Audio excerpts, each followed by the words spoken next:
నమస్కారం అండి. డాక్టర్ మొహమ్మద్ శ్రీనివాస్ మాట్లాడుతున్నానండి. సో, షుగర్ ప్రాబ్లమ్ ఉన్న వాళ్ళకి షుగర్ ప్రాబ్లమ్ వలన ఏ ఏ కాంప్లికేషన్స్ రావచ్చు? అలాంటి ఈ అంశం గురించి ఇప్పుడు మనం పరిశీలిద్దాం. సో, మీకు తెలిసిందే షుగర్ అంటే అర్థం ఏంటంటే రక్తంలో గ్లూకోజ్ అనేటటువంటి పదార్థం పెరుగుతుంది. సో, ఈ గ్లూకోజ్ అనేది కణాలకు అన్నిటికి కూడా అవసరం. ఎస్పెషల్లీ బ్రెయిన్‌కి అయితే గ్లూకోజ్ మాత్రమే తీసుకుంటుంది. ఇంకేది కూడా తీసుకోదది. సో, ఇది మన బ్రెయిన్ ఫంక్షన్ చేయడానికి ప్రధానమైనటువంటి సబ్స్టెన్స్ గ్లూకోజ్ అది. అలాగే ప్రతి కణము శరీరంలో ప్రతి కణం కూడా ఎనర్జీ కావాలి, దానికి శక్తి కావాలి అంటే అది గ్లూకోజ్ ద్వారా వస్తుంది. గ్లూకోజ్ ద్వారా వస్తుంది, మిగతా వాటి నుంచి కూడా వస్తుంది. కానీ గ్లూకోజ్ అంటే చిల్లర్ లాంటిది, ఈజీ అనమాట అది. సో, అది లైట్ వెయిట్గా ఉండడం వల్ల ఈజీగా దాన్ని బర్న్ చేయొచ్చు, దాని నుంచి ఈజీగా ఎనర్జీ రావచ్చు. అదే ఫ్యాట్ అనుకోండి, అది 2000 రూపాయల నోట్ లాంటిది. అంతకుముందు దొరికేది ఇప్పుడు లేదనుకోండి. సో, అదేంటి చిల్లర దొరకదు, అది కొంచెం హెవీ ఇది మాలిక్యూల్, కానీ ఎక్కువ పవర్ గలది. షుగర్ అంటే చిల్లర లాంటిది, 100 రూపాయలు లాంటిది. సో, ఈజీగా అన్ని చోట్ల అది నడుస్తుంది కాబట్టి శరీరానికి ఇది ఈజీ ఖర్చు పెట్టడానికి. సో, ఎనర్జీ రావడానికి సోర్స్ కింద గ్లూకోజ్ని వాడుకుంటాం. ఈ షుగర్ ప్రాబ్లం, డయాబెటీస్ అనేటటువంటి వచ్చినప్పుడు, మధుమేహం అంటారు తెలుగులో, వస్తే ఏమవుతుందంటే ఈ షుగరు రక్త కణాల్లోకి ఎంటర్ కాదు, ఈ శరీరంలో కణాల్లో ఫ్యాట్ పెరుగునిపోయి ఉంటుంది. ఫ్యాట్ పెరుగునిపోయి ఉంటే అది లోపలికి దాంట్లో ఇంకా మళ్ళీ షుగర్ రావడానికి ఖాళీ లేదు. అంటే అది ఈ కొవ్వు పదార్థాలతో సెల్స్ అన్నీ కూడా పేరుకునిపోయి ఉన్నాయి. సో, దాంట్లో కొత్తగా రావడానికి షుగర్కి ఖాళీ లేదు దాంట్లో. సో, దీనివల్ల ఏమవుతుంది, ఈ షుగర్ గ్లూకోజ్ అంటే ఈ షుగర్ అనేది మనం నార్మల్ పరిభాషలో షుగర్ అంటున్నాం, యాక్చువల్గా గ్లూకోజ్ నిజం టెక్నికల్ పదం చెప్పాలండి. ఇది రక్తనాళాల్లోనే అలాగే ఉండిపోతుంది అనమాట అది. సో, మరి శరీరం ఏం చేస్తుంది, రక్తనాళాల్లో గ్లూకోజ్ని దాన్ని క్లియర్ చేయాలి కదా. ఇప్పుడు రోడ్ ట్రాఫిక్ జామ్ అయిందనుకోండి, పోలీసులు ఏం చేస్తారు, ముందు ట్రాఫిక్ క్లియర్ చేయాలి, వెనకాల నుంచి ట్రాఫిక్ రావాలంటే. సో, ఈ గ్లూకోజ్ని క్లియర్ చేస్తే కొత్త గ్లూకోజ్ తింటుందని శరీరానికి తెలుసు. మనం తింటామని ప్రతి 6 గంటలకి 4 గంటలకి లోడ్లు పడిపోతాయని శరీరానికి తెలుసు.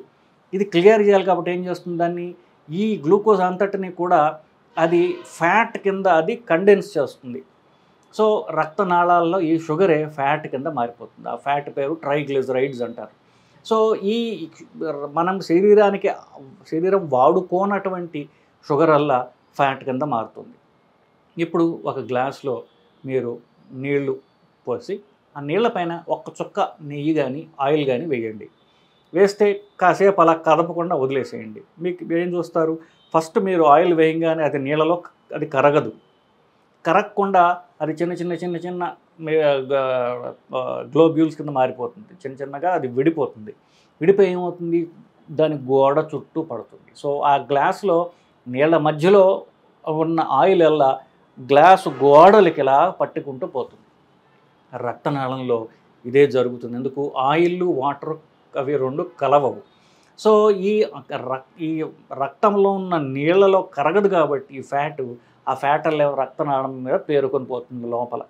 సో, ఇది జరిగేది. షుగర్ వల్ల రక్తనాళంలో కొవ్వు పేరుకొని పోతుంది.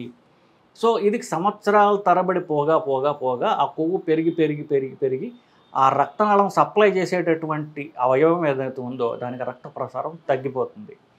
ఇది జరిగేది చివరికి. ఇప్పుడు రక్తనాళంలో బ్లాక్ వస్తుంది అని చెప్పారు. శరీరంలో రకరకాల సైజెస్లో రక్తనాళాలు ఉంటాయి. కొన్ని బాగా సన్న రక్తనాళాలు ఉంటాయి, కొన్ని మీడియం రక్తనాళాలు ఉంటాయి, కొన్ని బాగా పెద్దగా ఉండే రక్తనాళాలు ఉంటాయి. సో, ఇప్పుడు సన్న రక్తనాళాన్ని బ్లాక్ చేయడం కొలెస్ట్రాల్కి ఈజీ కదా, కొంచెం పడంగానే రక్తనాళం బ్లాక్ అయిపోతుంది.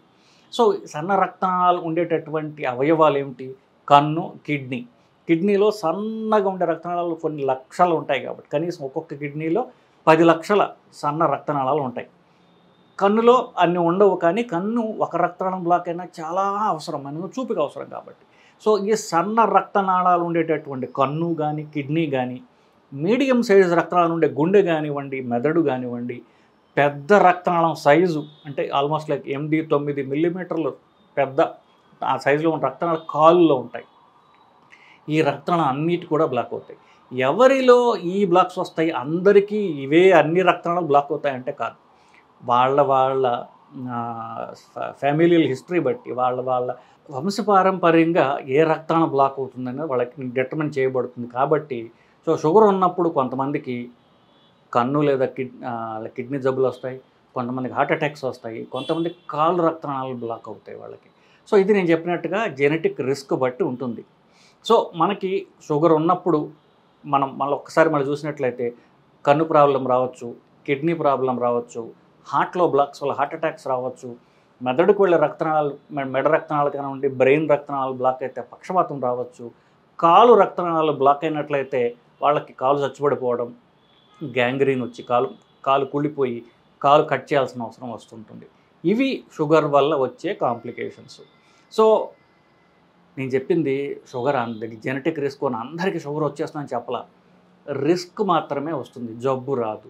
సో మన ఫ్యామిలీలో మన పై జనరేషన్లో ఇద్దరు మనుషులకి ఎవరికైనా షుగర్ ఉన్నట్లయితే బాబాయిలు, మేనమామలు, పిన్నులు, తల్లిదండ్రులు ఆఫ్ కోర్స్ ఇట్లా వాళ్ళకి ఉన్నట్లయితే మనకి షుగర్ వచ్చే అవకాశం ఉంటుంది. తండ్రికి షుగర్ ఉన్నట్లయితే పిల్లలకి షుగర్ రావడానికి 5 రెట్లు ఎక్కువ రిస్క్ ఉంటుంది తల్లికి ఉండడం కంటే కూడా.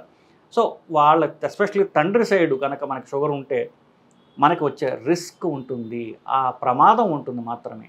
ఆ రిస్క్ మనకి షుగర్ జబ్బు కింద అది మారకూడదు అని మనం అనుకుంటే మనం చేయాల్సిందల్లా మన శరీరంలో ఫ్యాట్ తక్కువగా ఉండేట్టు చూడటం, రెగ్యులర్గా వ్యాయామం చేయడం, సీరియస్గా ఎక్సర్సైజ్ చేయడం, ఇదొక్కటి మీరు పాటించినట్లయితే మీకు షుగర్ వ్యాధిని మీరు కాపాడుకోగలరు. Course second is diet. So అన్నంలో క్యాలరీస్ తక్కువ ఉండేటటువంటి రైస్ తీసివేయడం, క్యాలరీస్ తక్కువగా ఉండేట్టుగా చూసుకోవడం, క్యాలరీస్ ఎక్కువ ఉండేటటువంటి రైస్ ఇలాంటి పదార్థాలు తినకుండా ఉండడం. సో ఫస్ట్ నేను చెప్పినట్టుగా ఎక్సర్సైజ్, రెండవది డైట్. ఈ రెండు చేసినట్లయితే మనకి జెనెటిక్గా రిస్క్ ఉన్న ఆ రిస్క్ జబ్బు కాకుండా మనం మధ్యలో దాన్ని ఆపవచ్చు, లేదా చాలా కాలం మనం దాన్ని పోస్ట్పోన్ చేయొచ్చు. Strong family risk of diabetes ఉన్నా కూడా కనీసం 30-40 ఏళ్ళు షుగర్ రాకుండా దాన్ని ఎక్సర్సైజ్ ద్వారా ఆపినటువంటి వాళ్ళు నాకు చాలామంది తెలుసు. సో మీరు చేయాల్సిందల్లా సీరియస్ కసరత్తు, సీరియస్ వ్యాయామం చేసినట్లయితే ఈ షుగర్ ద్వారా వచ్చే కాంప్లికేషన్ నుండి మిమ్మల్ని మీరు కాపాడుకోగలరు. సో మా ఇంట్లో షుగర్ ఉందన్నంత మాత్రాన మీరు డీలా పడిపోయి, కంగారు పడిపోయి, యాంగ్షియస్ కావాల్సినట్టు అవసరమే లేదు. మీరు చేయాల్సిందల్లా ప్రతి సంవత్సరానికి ఒకసారి కనీసం షుగర్ ఎలా ఉంది పరీక్ష చేయించుకోవటం, కొలెస్ట్రాల్ పరీక్ష చేయించుకోవటం, మనకి దాన్ని ఎప్పుడు ఒక గంట కనిపెడుతూ ఉండాలి. మిగతాది ఈలోపుగా మీరు చేయాల్సిందల్లా ఏంటంటే రెగ్యులర్ ఎక్సర్సైజ్, కనీసం 40 నిమిషాలు, కనీసం వారానికి 5 రోజులు, 40 నిమిషాలు తక్కువ కాకుండా చేయాలి. 40 నిమిషాలు చేసి ఊరుకోవటం కాదు, 40 నిమిషాలు తక్కువ కాకుండా వారానికి 5 రోజులు సీరియస్ ఎక్సర్సైజ్ చేయండి. తిండిలో రైస్ని తీసేయండి. నమస్కారం.